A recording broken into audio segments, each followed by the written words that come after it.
according to Buddhism and the believer and the tradition, when you read sutra and all that, you have to put on incense, flower, and bow to the sutra first and thank all the Buddhas and Bodhisattvas in 10 directions, all respectfully, before you read it, okay? And then you cover the sutra also with silk, beautiful cloth, and I just make it more popular. Yeah, more easy, simple. And I apologize to all the Buddha. I say if I done something wrong, according to the tradition, my heart is full of respect. It's just that I cannot always do that. So please, all the sin, whatever I've done wrong, is all on me.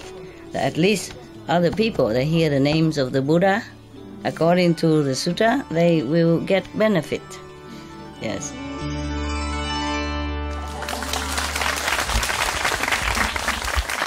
To remind you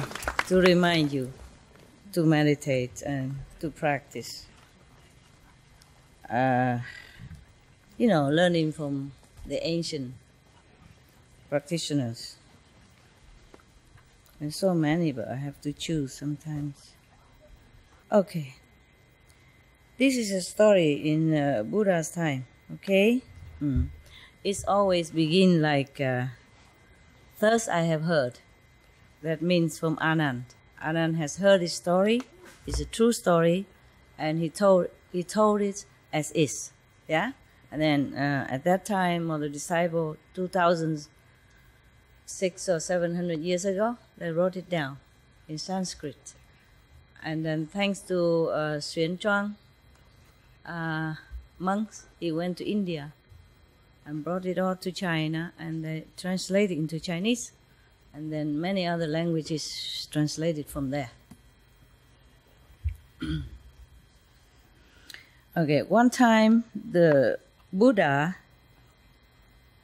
in the country called Save, I think maybe it's Varanasi, something like that in Sanskrit.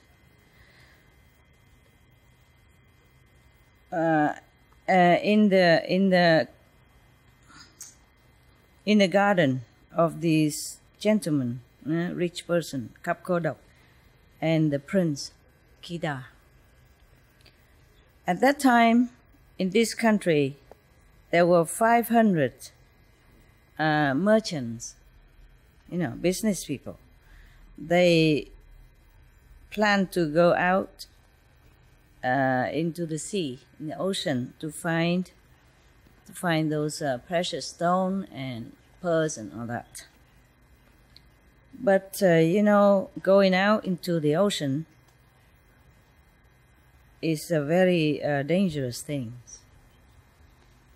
So they have talked with each other and find a person who has enough, moral, merit, and talent. Also has eloquence. And also this one has to be also a vegan person, vegetarian, vegan person, so that they bring luck into their journey. Yes. Finally, they found one. They found one lay person, not a monk or any special, just a normal lay person who is, fulfill all these requirements. Oh God, I didn't need the glass. I do. It's better.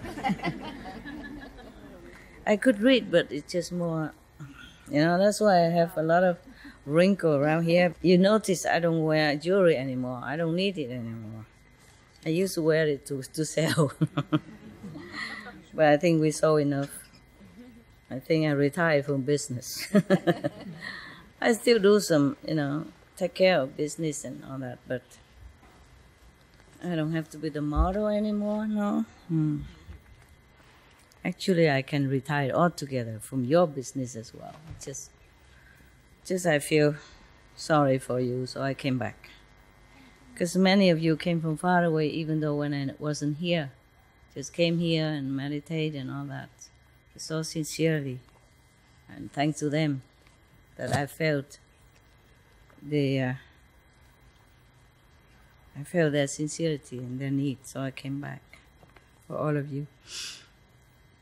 Okay, now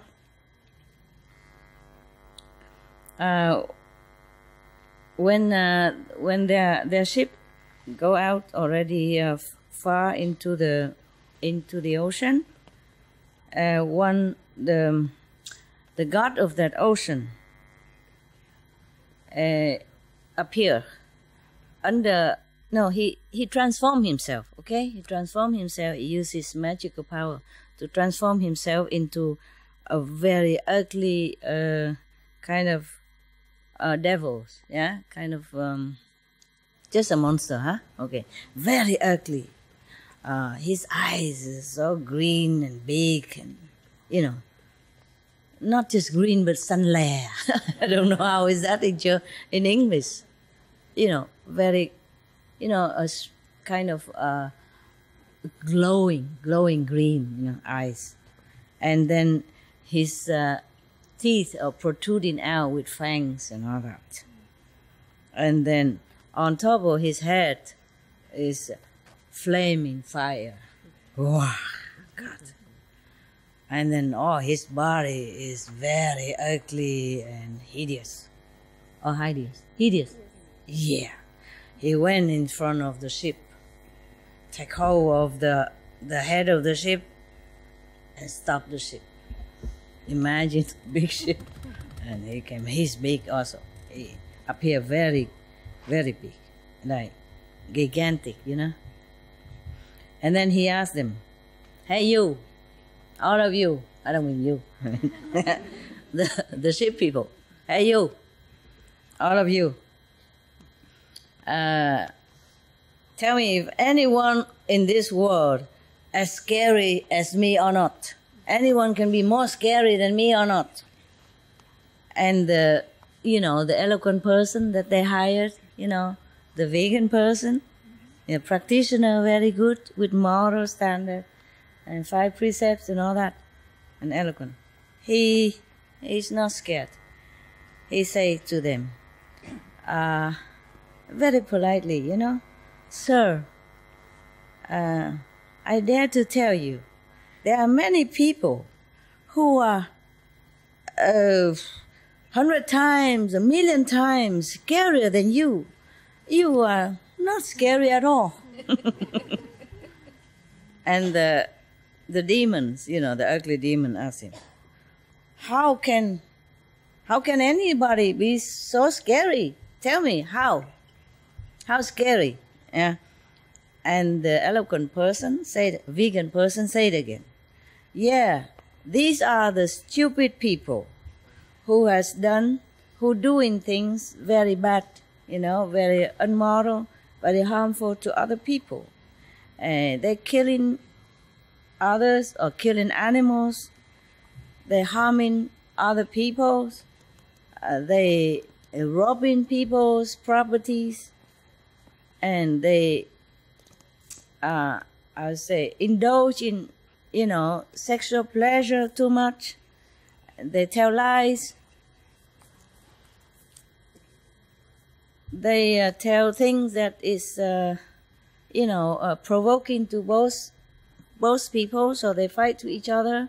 Like tell gossip. Yeah, gossip. Yeah. And they say things that is untruth. And very wicked things that they said.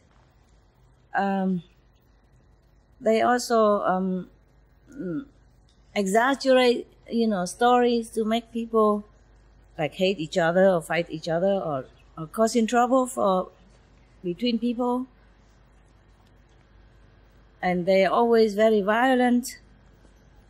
And they are sinking in all kind of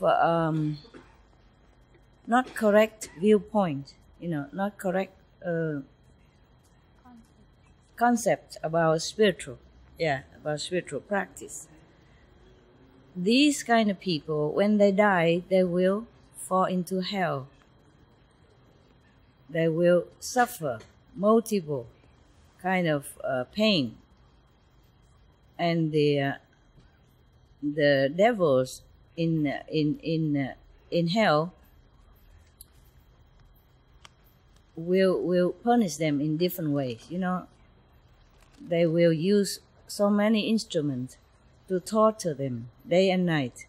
Either they use the big knife to chop them into pieces, and then their body come back again and they chop again, or they have used a big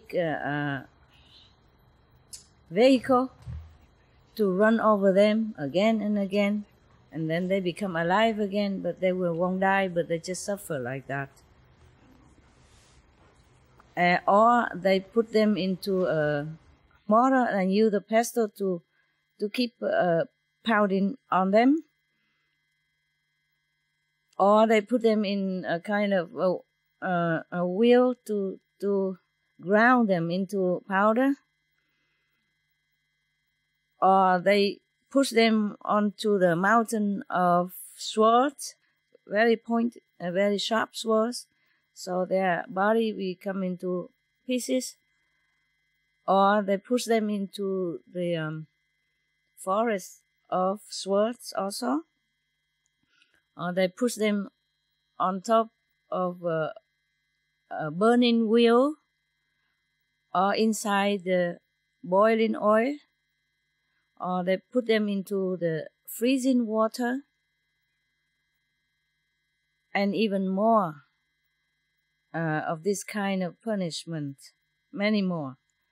And these kind of people who will have to bear this suffering again and again, non-stop for many thousands, 10,000s of years, then these people are more scary than you.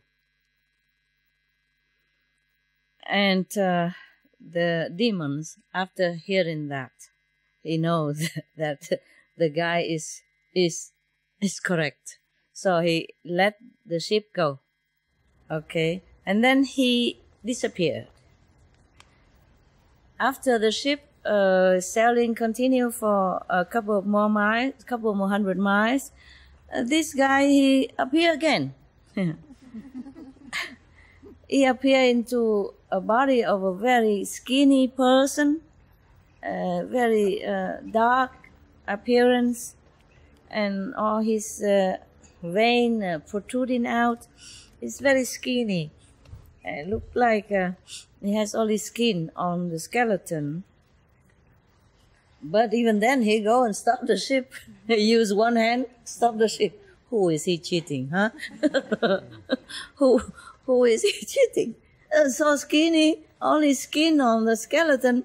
So hungry like, and then come and stop the ship by one hand. This guy, he must be stupid. And then he come and say, and ask the ship people again, hey you, all of you on the ship, have you ever seen anyone on this planet that is more uglier looking than me or not?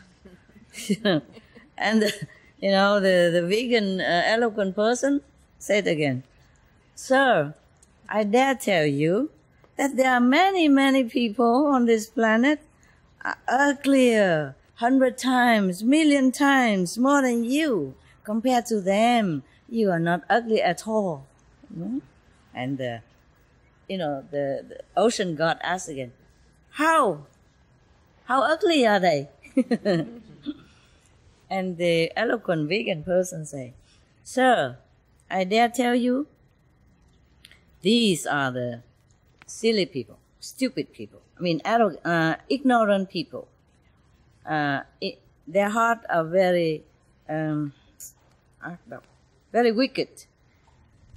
They are greedy, and they like to flatter, others.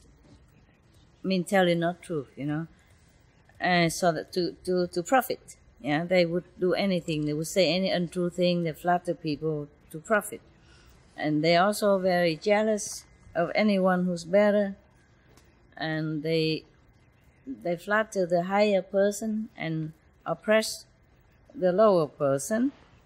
They do all kind of very ugly and immoral things, and they have never feel ashamed. They have money, they would not give it to their parents or offer it to their wife or children, even for themselves. They would not dare to spend, for necessity. Yeah. It's not like saving, or frugal. This is stingy. Understand? Miserly, right? Yeah. Very, very stingy person.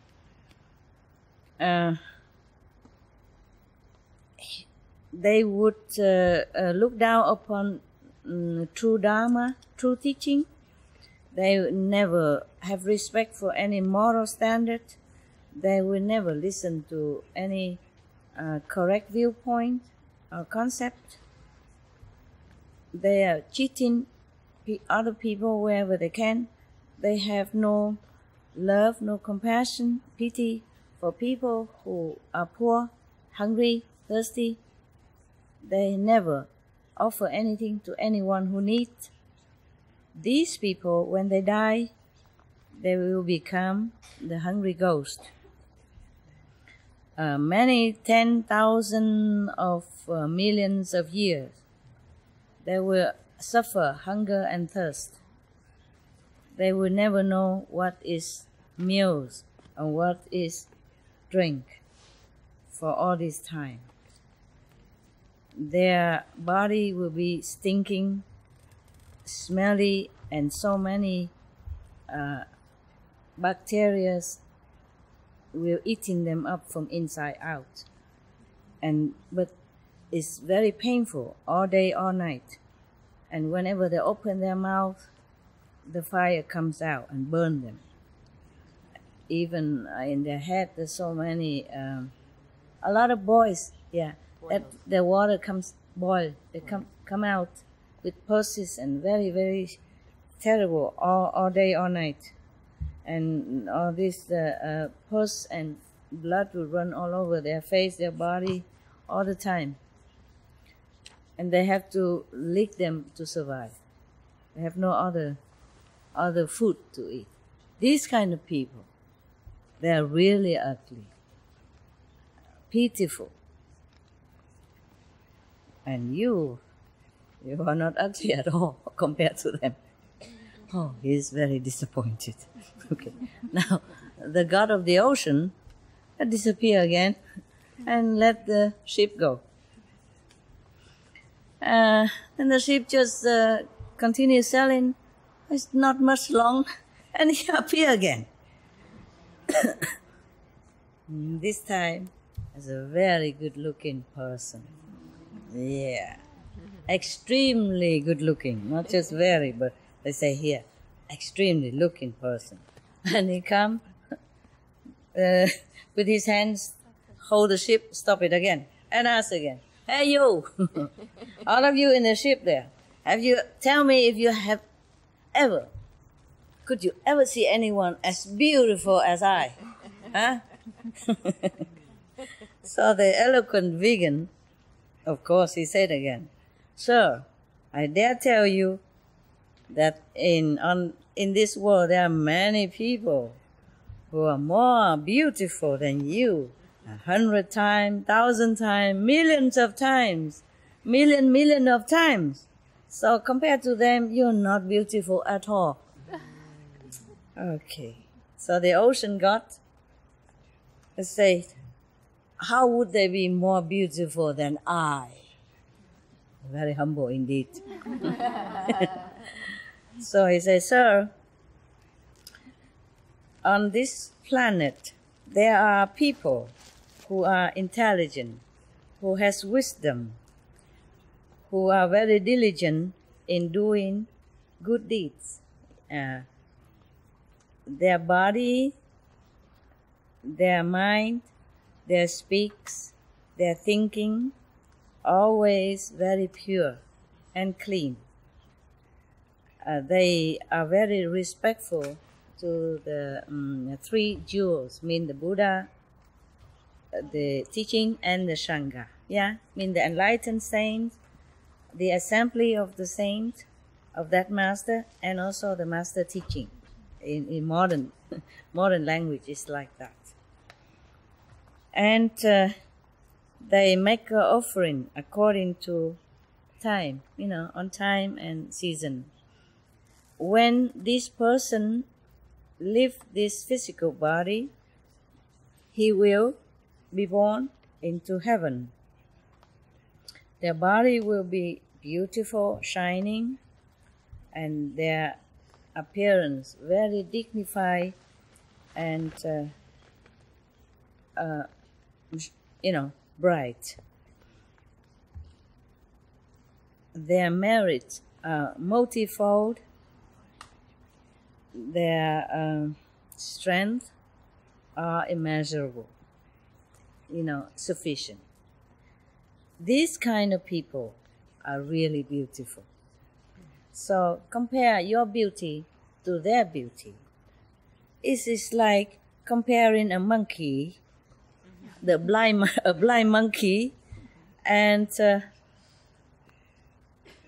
compare it to a beautiful a young girl. So you are not really beautiful. Okay. But he doesn't let go yet.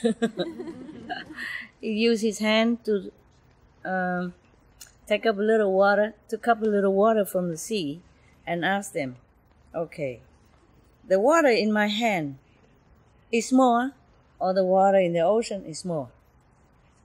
So the eloquent vegan say, sir, the water in your hand is more than the ocean's water. Why did you say that? The ocean god asked him. Why do you say that the water in my hand are more than the quantity are more than the water in the ocean? So he says, sir, the water in the ocean, it is, even though it is a lot, but one day it will be dry up. And then when the disaster come, like drought,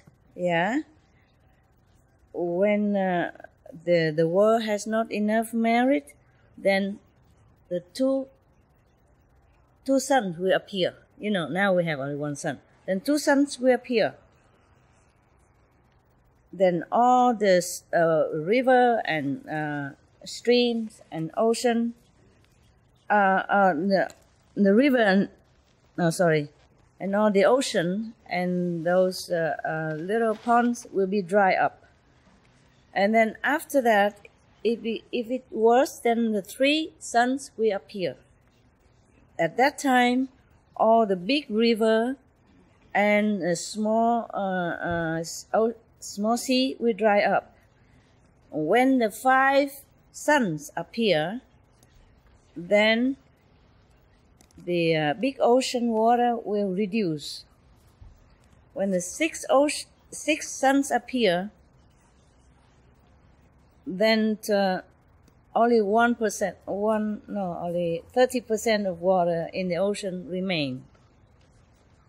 If 7 suns appear, then all the ocean water will dry out. Even the highest mountain will crumble, and the diamond base inside our planet, will also become dust, broken, burn into dust. If anyone who has the sincerity to believe in an enlightened Buddha and make offering to him or his Sangha, his monks, or offering good things to their parents, or to give things to the beggars, or even to animals in need, these merit will be extended for this person with many, many kalpas, many eras, you know? Yeah, many, many eras. And it will not reduce. It's a very great merit, that's what he meant. So, sir, you know, what I mean by more or less is like that. So the god of the ocean, after he heard all this, he was so happy, suddenly enlightened or something. And then he took his hand down into the ocean. He put his hand down into the ocean bottom and get a lot of beautiful jewelry and precious things to give it to the lay person and tell him to come back and offer it to the Buddha, offering them to the Buddha. And then he disappeared, finally. He don't come back. At this time, everybody also can collect a lot of precious stones and whatever they need from the ocean, whatever they can. A lot of gold and silver and precious stone, and then they come back to their house. They give it to their family members, and then they go to prostrate in front of the Buddha, bring the jewelry that the ocean god gave it to him, offer it to the Buddha. And then they kneel down in front of the Buddha and the Sangha, I mean the monks, and tell the Buddha this. Blessed and reverend world honor one.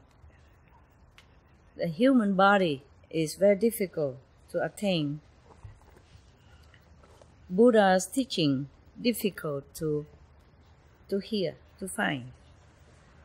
Today, in this lifetime, all of us are very lucky to be able to see the Buddha.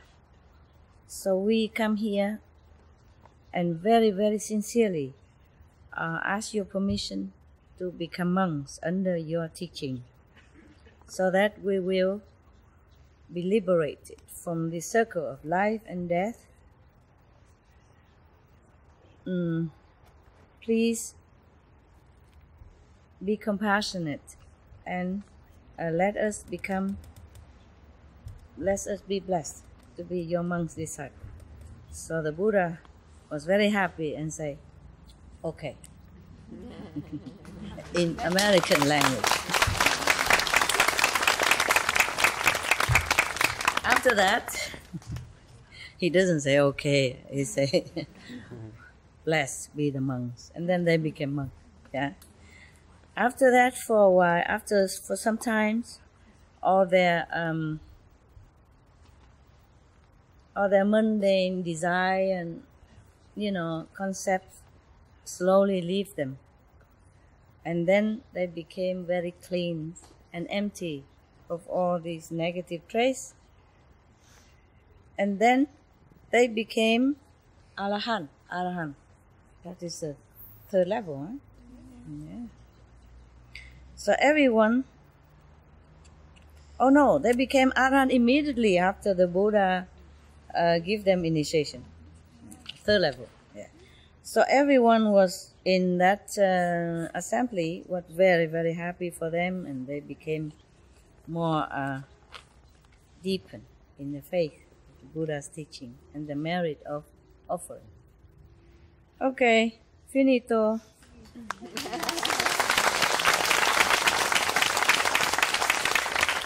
Sorry that my translation was a little bit slow and choppy and lousy, but at least you know what it is, right? Okay.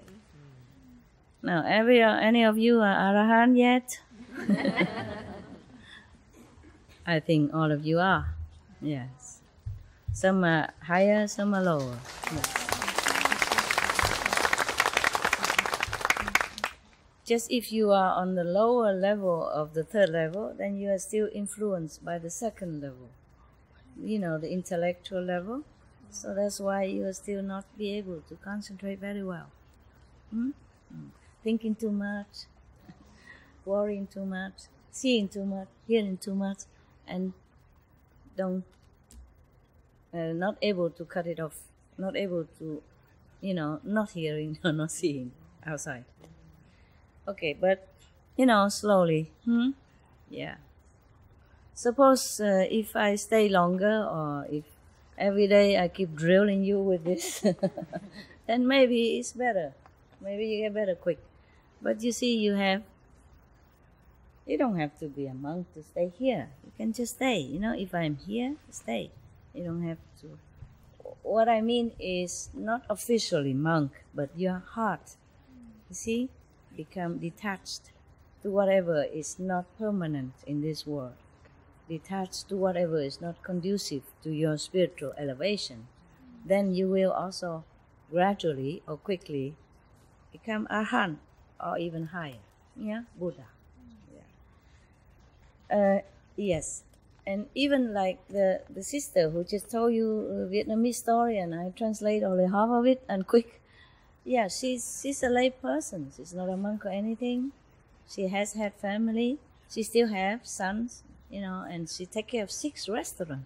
Wow. In Czechoslovakia. Even the government encouraged her to open more restaurants, or the supermarket invite her to open a booth in their supermarket. That's why just 1 and now become 2 and 3 and 4 and 5 and 6. She's short of personnel. If you want to work, easy condition, go to Czechoslovakia. Contact the loving hut there and work there. Okay? But you have to learn Czech language, crash course. Yeah, you can learn it anytime. Buy a videotape and repeat it for a few days, and maybe you can learn some simple, the necessary for the restaurant first. And then you'll be fine, no? But nowadays Europe is like more international, you can speak English, they also probably.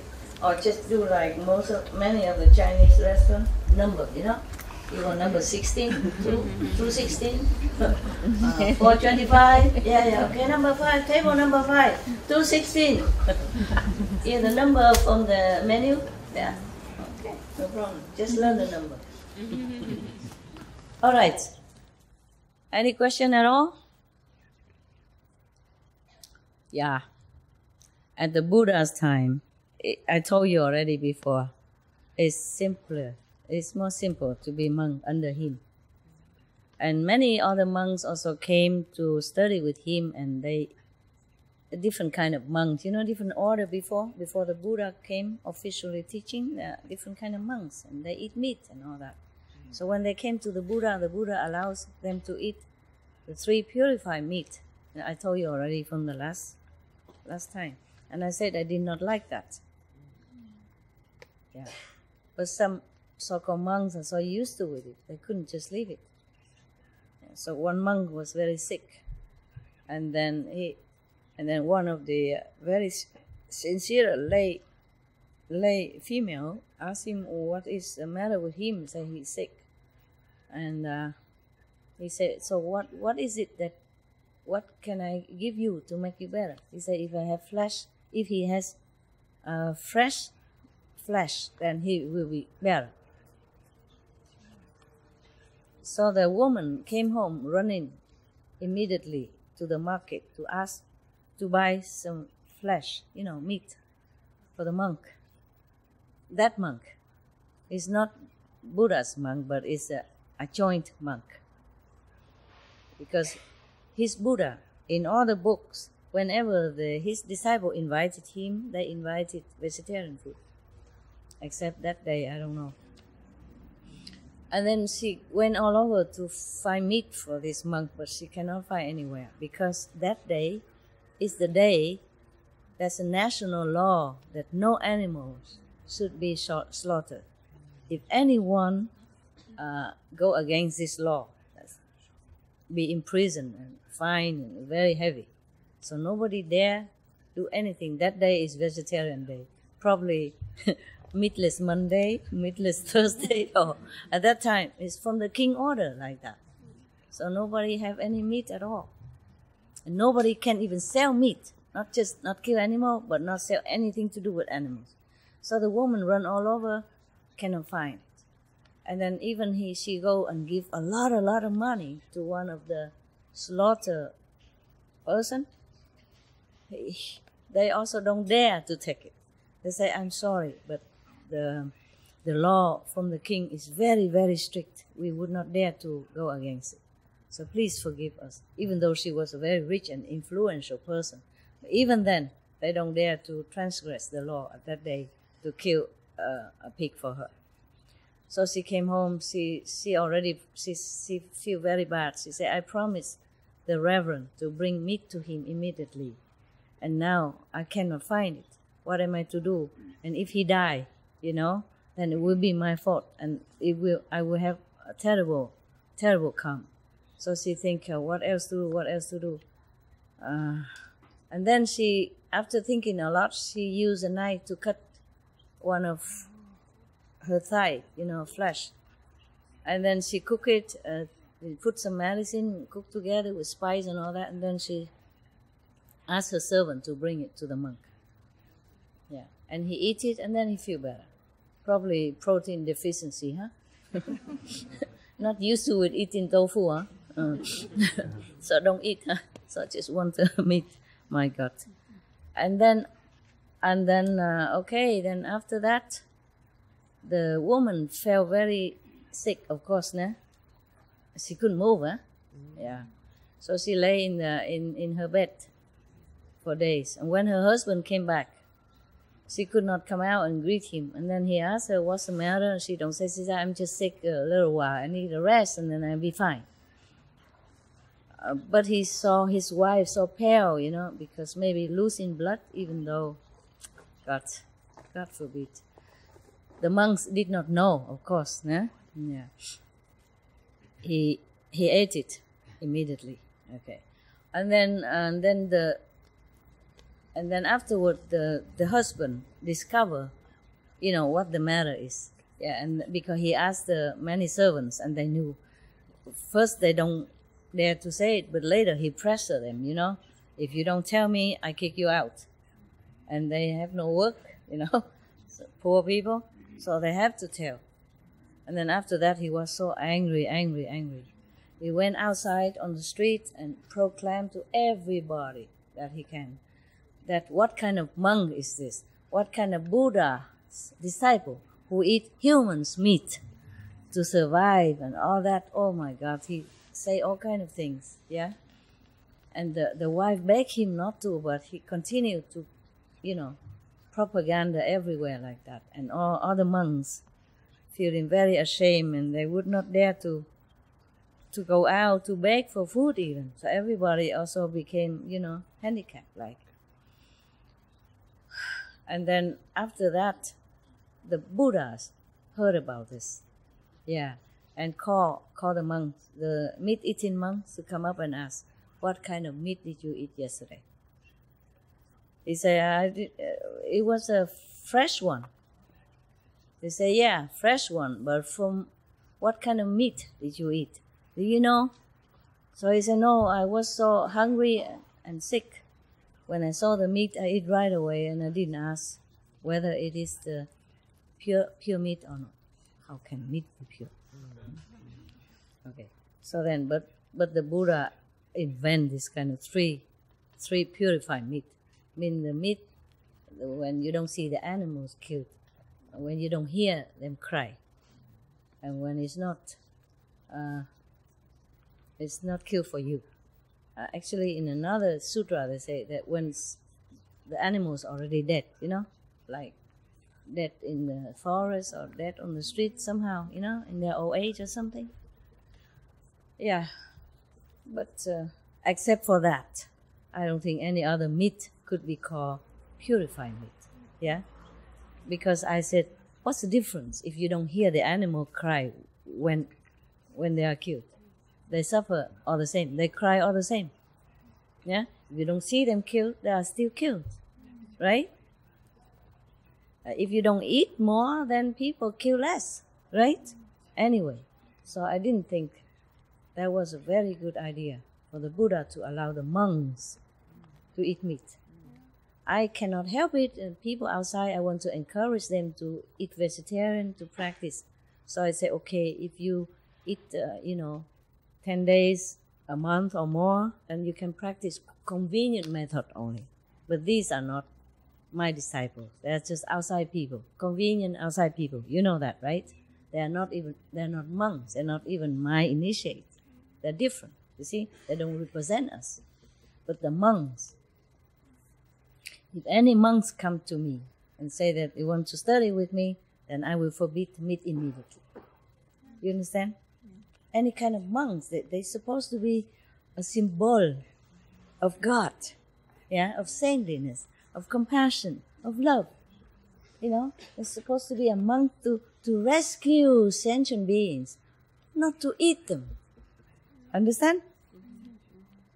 Yeah. How can you rescue them when they're already dead in your stomach, huh? How can they listen to anything you say? Yeah? Pig or dogs or whatever, they all understand. They all have souls. If they are alive, maybe you can talk to them, tell them, or give them vegetarian food, like my dog, vegan food. Then they also cleanse of karma. Huh? But if you eat them already, there's no way. Huh? And you eat more meat inside, then the animal inside also mix with other meats, and they have no chance to become purified. So how can that be purified meat? Understand? That's the only thing I did not like about in the Buddhism. But I think later the Buddha forbid all kind of meat. So anybody eat meat is not my disciple. Then I agree to that. Suragama Sutra. Okay? Then he changed that. Okay. Now, so after the husband go out and disparage all this meat, human eating flesh eating monks, and then the Buddha say, if you eat the meat, you have to ask what kind of meat. But then it's already late, and everybody already became very, very agitated like that. And the people outside, they don't want to make offering to the monk when they go out to beg for food anymore. For a while, it was very, very troublesome. And then the Buddha came to her house, and she said she could not. The Buddha sent for her. She said she could not come because she's so weak. I wonder where that is.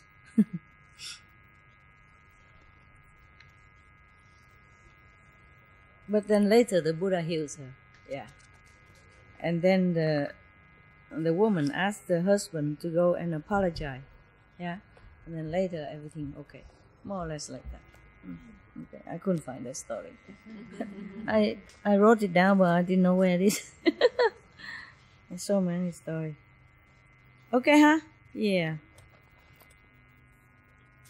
You see what I mean? Yeah. Even if you're not monks, but if you go out and say, oh, I'm a disciple of Master Ching Hai, then you are the extension of me. You see? You're my family. And you're representative of my teaching. And if you eat meat or do things wrong, then people will blame me too. And blame the whole assembly or the other brother and sister who are innocent, who didn't do anything wrong. You see what I mean? So we have to be responsible like that. Even if you die, you don't have to eat meat to be healthy. That's nonsense. Just habit. You understand? Yeah. Everything is replaceable, especially meat. So you know already, okay? So that's why I have told you from beginning already, if you don't keep the 5 precepts, you don't meditate, you eat meat and all that, then you don't come for group meditation. Yeah? Meaning you're not one of us. Understand? Otherwise you go out and you smear dirt on all of us. Yeah? It's not fair. 1 or 2 person do wrong thing. Yeah? Eat meat. And then we all have to bear the same blemish. You see? Understand? I'm not strict to you. I just want you to be good and to be in a correct way. And if you cannot, then fine. But don't represent me. Don't represent us. Don't say we. I am from Ching Hai group, or I am from Kuan Yin group, I am from Ching Hai. No. You see what I mean? Okay? So like that, you don't blame me for being strict. Okay, huh? Apart from being compassionate and merciful, we all have to be responsible for our group, yeah? For the reputation of us, so that we can go out and spread the better teaching. If you do the same like them, how you tell them to become better, huh? Yeah? If you eat meat and all that, and then you tell them, go out, be vegan, make peace. It's funny, no? Now you can laugh. It's okay, laugh now and then. It's weekend. I guess weekend is allowed, no? Weekend, everybody's gone out, don't come home late, and sometimes they have party, and firework and all that. It's normal, right? Okay, huh? Any question, love? I'm checking time. Wow, it's almost midnight already. 23:42. Okay, we meditate, all right? I and you. You and I, yeah? And the cake's later, okay? One each, or if not enough, then you share half each, just for fun, okay? These sweets are not really good for your teeth. So you eat, you must rinse your mouth, brush your teeth. Gavisco, what is? Huh? Understand. Oh, take care. I take care. Yeah. Okay. All right. Turn off the lights. Baby. Oh my God. I eat so much every day. I haven't had such beautiful, good meals for I don't remember how long. Yeah. Because the Vietnamese taste, I'm not attached because many years I don't eat any Vietnamese food. I survive too. But it's not the same, like you eat your own country's food or tasty food. It's really appetizing. I think I'm really the Maitreya Buddha. I will be Maitreya Buddha. That's predicted in the Buddhism. That means the happy Buddha, He has a big stomach. He's happy. He accepts things he eats. So, I don't know. It's getting in there. Huh? In the mountain, every day my stomach's very slim. I feel like 6 packs or 12 packs even. But here, I don't see any pack anymore. Just some days, and then it's make a big difference. You understand? When I walk, I feel the weight of something. Yeah, don't worry. When I leave here, I will be back to normal again, because when I cook for myself, I cook very lousily, simple, or I don't cook at all, so I eat just very simple. Mostly at one time, or even 2 times, then it's very small portion, almost like 3 meal, put it, not even 1 meal. You see what I mean? But here they cook a different portion of food. And I enjoyed it very much. Thank you very much, yeah? It's for ages I haven't had such a beautiful meal. For ages, for a long time. Even when I was here during retreat, last time I had no time to eat whatever they cook. They cook with love also. There are many things that I never had. I would never be able to buy. I don't know where you buy all these things. Rau muống and all that. Where did you buy them? Huh? Like even just a simple thing, the cheapest thing in Vietnam, like a water spinach. In Vietnam, when you say to somebody you are rau muống, meaning you eating cheap food.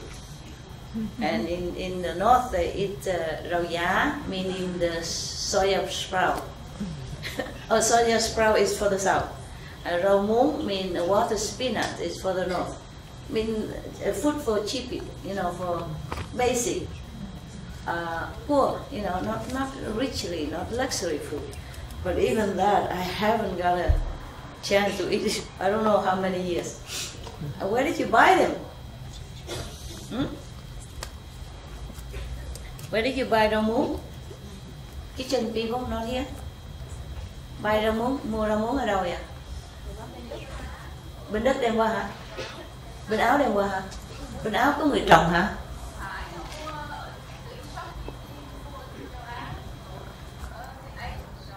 More in Asian shop, but in Austria.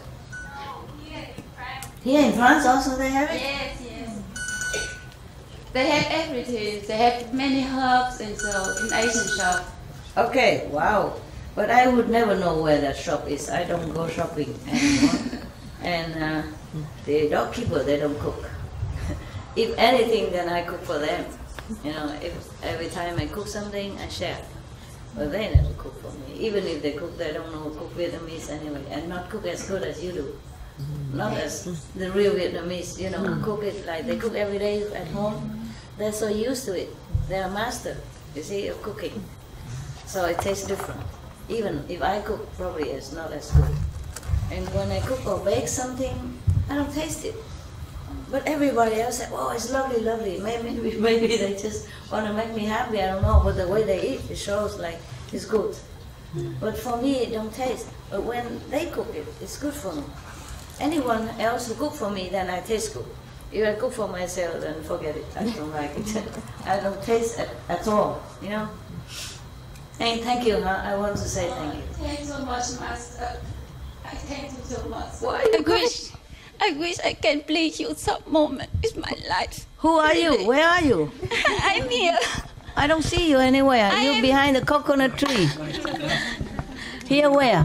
I am the Can you stand up? yeah, here. Oh, the bottom. Okay, at the bottom of the I am last time the camera woman. You saw me. Oh, you are the camera woman? Yes. Wow, and you can cook as well. Yes. And you Wow. asked me, I'm a doctor. I don't know, but I'm pharmacist because we. A pharmacist? Yes, because we talk about that in the Hungary retreat. Okay. And you remember that Okay. I show you how you. Okay. Yes, yes. Okay. I have pharmacist, doctor, almost the same to me, you know? Yeah. Thanks so much, Master. Thank you. You taste, you make really good food. Yeah. Most Vietnamese, they cook very good, you know? Because they like the way they eat, so they cook well. In Vietnam, I have never eaten a lousy meal in my life. You know, all my life in Vietnam, all food are good. Yeah. It's just in other outside Vietnam, I very rarely I can have this delicious. Thank you, huh? But make sure you are paid well, huh? Okay. Thanks so much, Master. Office, huh? Make sure you pay all the things that she buy, huh? Yes, the office buy. I just told the shopping team buy what they should Oh, buy. I see. Yes. Then it's good. Yes. Shopping team know where to buy Vietnamese food? I just tell What them. shopping team is that? I take them with me to my mountain. Yes. Okay. No, in France, because we have friends used to be in Vietnam, you know? Used to, how you say, invaded Vietnam? Colonized Vietnam? Yeah. So a lot of Vietnamese later on became a French citizen. Yeah, and they came here and live, and they bring all their food here, and they grow it here, and because I cannot live without them. Yeah, so they became, you know, the second country here, and they make themselves comfortable, just like the Vietnamese American in LA, for example. There you buy anything. You just walk out on the street and you think you are in Saigon, Ho Chi Minh City. You know, you don't think you are in LA, in Los Angeles, because they sell everything. You know, everything like in Vietnam. Little Saigon, big Saigon, yeah. Saigon town, you know, instead of Chinatown. It's just like the Chinese, everywhere they go, they brought their things with them. Now, I guess like Russian people or Poland, wherever you go, if you have enough, a big community, then you begin to grow your stuff, you know, bring your special favorite food from Persia or from wherever your country would be. Yeah. But I really enjoy these days very much. Oh, and I was thinking, my God, if continue like this, I wonder if I can get out the door. So I begin to give lecture here in the open, you know what I mean? So I don't have to squeeze in the meditation hall in case later on, then you won't notice the difference. Thank you anyway, huh? You must have cooked with love or something. Yeah, It's very good. Thank you. Okay? Yeah. That's it. Before I forgot. I meant to thank you many days. I forget. Okay, huh? And you guys, do you enjoy the food here? It's nothing luxury, nothing. It's just that the Vietnamese taste and the way they do it.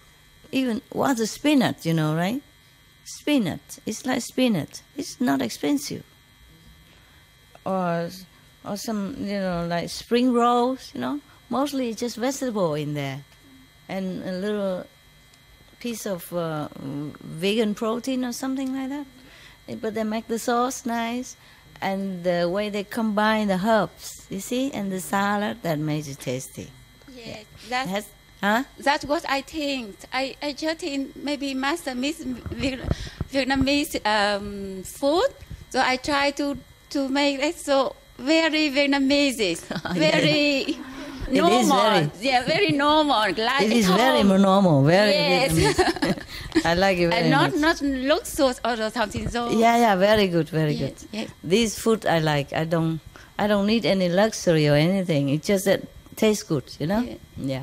Okay. Thank you anyway, huh? Thank you. Because these kind of herbs, I would never be able to procure them. Different kind of herbs, specialized. Only the Vietnamese eat them. Not even the Thailand people I saw. Not even the Chinese or any. Maybe, I don't know, other Cambodia, Laos, do they make it like that? The herbs, they eat the same? No. They have different herbs. I didn't see this special kind of herbs that the Vietnamese people use. They mix them to make in the salad, understand? You cannot buy them anywhere else. Only the Vietnamese know how to mix all these kind of herbs and make it really tasty. Cannot be a lot of each, just some each, and it's a good combination of it. Then the salad is really good. Or the rolls, spring rolls, even more tasty than just with peppermint. Okay? Never mind, I make your mouth water, my God. You can't eat until tomorrow, oh, poor thing. Eat some heavenly nectar, okay? During meditation. If you're thirsty and feeling hungry, you put your tongue on top of the upper part of your mouth, the palate. Then some liquid will come out, and that will satisfy you somehow. Okay? Some your thirst and your desire for food for a while. Okay? Yeah. And if you want to be breatharian, welcome. Huh? Yeah. And I was thinking maybe we don't need to cook anymore. Everybody come here and just go breatharian for a week or something. Then I don't have to wait for you to say, okay, it's a meal time, we must go. It's meal time, I have to wait. Every time I can just jump out and say, okay, let's lecture, let's talk. Huh? And then the sister can talk all day long about her experience. And I don't have to tell her stop, because it's too long. Yeah? Okay, maybe if we have time, you can talk more, okay? All right. Everyone can talk more about good experience. You see, what I mean is she's not a monk at all. Huh? She doesn't have to be a monk to have good spiritual practice. Yeah. First, you have also good merit from the past life, perhaps. And then sincerity this lifetime. See? So in our method, that's why I don't encourage very much renunciation. Because I know you can also practice at home. You don't have to leave your husband and your wife and make them, paying for you. I had to do it because I thought that's the best way. But you don't have to. Understand? Yeah. I don't have to, because if I knew it, I wouldn't have left my husband. Okay? Then I would have maybe a family support a little bit, When I'm tired or something, I will ask him to massage me. Beating my back with his hand or something. He's a doctor, And if I'm sick, he can give me medicine. I don't have to run to another doctor. And I don't have to postpone it until it's too bad, and then I have to go for operation and something worse. You understand what I mean? Yeah.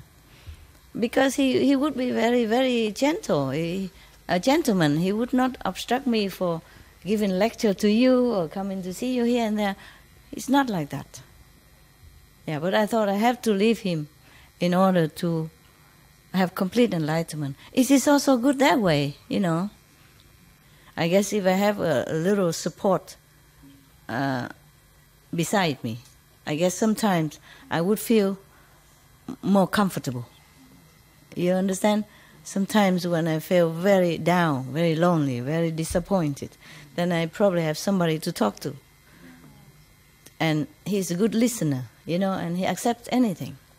He never stopped me. He even predicted I can be a master like anyone else. That's what he said to me before I left. At that time, I didn't think of leaving yet. You know, I said, well, there's a master this and that, the Buddha this and that, you know, I probably have to find one. He said, why? You can become master yourself. I said, oh, no, a woman cannot become master. I said, you can. Okay, something like that. Okay. All right. I let you meditate now, yeah? No more turn on, turn off again. Really off now. I sit with you for a while and then I will go to my hut, okay? Nearby. Yeah.